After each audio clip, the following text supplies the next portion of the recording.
Hello दोस्तों, कैसे हैं आप लोग। आशा करता हूं कि आप लोग अच्छे होंगे। आज का हमारा टॉपिक है क्षेत्र मिति का चौथा क्वेश्चन। तो चलिए शुरू करते हैं। एक बार क्वेश्चन अच्छे से पढ़ते हैं। एक त्रिभुजाकार क्षेत्र का आधार 80 सेंटीमीटर है और उसकी ऊंचाई 2.5 मीटर है, तो उसका क्षेत्रफल ज्ञात करना है। इसका आंसर बुक में 100 सेंटीमीटर स्क्वायर पहले से दे दिया है। आप में से बहुत से लोगों ने इसको बनाने की कोशिश की होगी, मगर हर बार गलत आंसर आता होगा। वो ऐसा इसलिए आता है क्योंकि बुक में एक प्रिंट मिस्टेक हो गया होगा। वहाँ मीटर दे दिया है और यह सेंटीमीटर में है। मीटर में जब भी हम हल करेंगे वो हमेशा आंसर गलत आएगा, इसलिए मीटर को हटा के एक बार हल करते हैं हम अपने से। आंसर सही आता है कि नहीं एक बार देखते हैं। तो चलिए हल करते हैं। दिया है कर लिख लेते हैं। आधार दे दिया है 80 सेंटीमीटर, तो आधार लिख लेते हैं।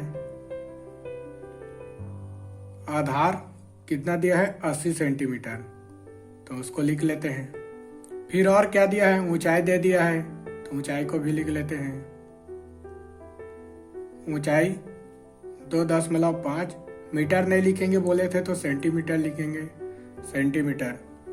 और क्या दिया है, और क्षेत्रफल दिया है मगर उसका पता नहीं है, तो ज्ञात करना है। ज्ञात करना है लिख लेते हैं। ज्ञात करना है क्षेत्रफल।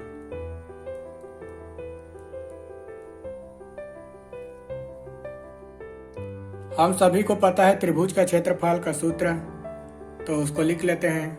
क्योंकि त्रिभुज का क्षेत्रफल का सूत्र होता है 1/2 आधार गुणित ऊंचाई। लिख लेते हैं आधार गुणित ऊंचाई। आधार है अपने पास 80 सेंटीमीटर और ऊंचाई है अपने पास 2.5 सेंटीमीटर, तो उन दोनों को उनके स्थानों पे रख देते हैं। आधार के स्थान पे आधार 80 सेंटीमीटर और ऊंचाई के स्थान पे ऊंचाई 2.5 सेंटीमीटर, तो दोनों को रख दिए। और उसके बाद में अब देखते हैं क्या 2 से कट सकता है क्या कुछ। हाँ कट सकता है, 2 से कट सकता है। ये 80 40 लिख लेते हैं, क्योंकि 40 दूनी 80 होता है, हम सभी को पता है। अब 40 का गुणा 2.5 से करते हैं, तो आंसर आता है हमारा 1000। यहाँ देखते हैं 2 के बाद दशमलव लगा है, फिर 5 है, तो दशमलव के बाद कितनी संख्या है, एक संख्या है, तो यहाँ भी एक संख्या के जस्ट बाद यहाँ दशमलव लिखेंगे, तो हमारा यहाँ शुद्ध बचता है 100। अब आंसर आया है सेंटीमीटर में, तो हमने पहले भी देखा था जब क्षेत्रफल में आंसर सेंटीमीटर में आता है तो उसमें क्या लगाते हैं, स्क्वायर। ठीक है, तो क्या होगा, अब इसको पढ़ेंगे। इसको हम पढ़ेंगे 100 सेंटीमीटर स्क्वायर। हमारा आंसर बिल्कुल सही है। ऊपर में हमने देखा था आंसर 100 में आया है 100 सेंटीमीटर स्क्वायर। हमारा भी आंसर 100 सेंटीमीटर स्क्वायर है, तो अपना आंसर मिल गया। अगर कहीं पर समझ नहीं आया होगा तो एक बार और अच्छे से देखते हैं। शुरू से देखते हैं प्रश्न से।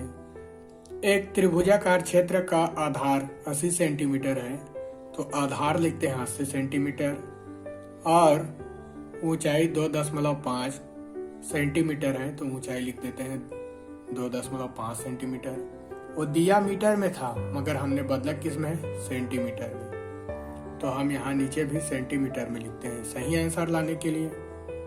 अगर मीटर में लाते हैं तो आंसर गलत हो जाता है, तो हम सेंटीमीटर में बदले हैं। तो उसका क्षेत्रफल ज्ञात कीजिए। तो ज्ञात क्या करना है, क्षेत्रफल, तो क्षेत्रफल भी यहाँ हमने लिखा। फिर उसका सूत्र लगाए क्षेत्रफल का सूत्र लगाए 1/2 आधार गुणित ऊंचाई। 1/2 आधार गुणित ऊंचाई लिखे। आधार के स्थान पे यहाँ हमने आधार 80 नीचे उतारा और ऊंचाई के स्थान पे 2.5 सेंटीमीटर नीचे उतारे। फिर 2 से 80 को कटाए, 2 से 80 को कटाए, तो आंसर आया हमारा 40 और 40 का गुणा 2.5 से किए, तो हमारा आंसर आया 1000।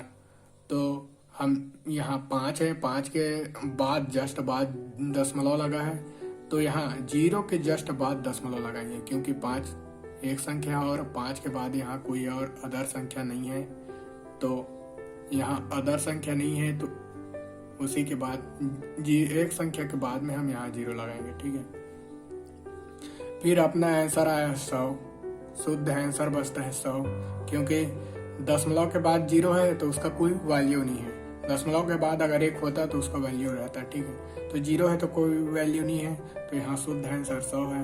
तो 100 सेंटीमीटर, तो सेंटीमीटर हम क्षेत्रफल पे नहीं लिखते, वहाँ स्क्वायर डालना जरूरी होता है, तो 100 सेंटीमीटर स्क्वायर हमारा आंसर आ गया। आज का मेरा ये छोटा गणित का वीडियो कैसा लगा आपको कमेंट करके जरूर बताइएगा, और ऐसे ही एग्रीकल्चर के गणित के वीडियो देखने के लिए मेरे चैनल को सब्सक्राइब कीजिए। Thank you.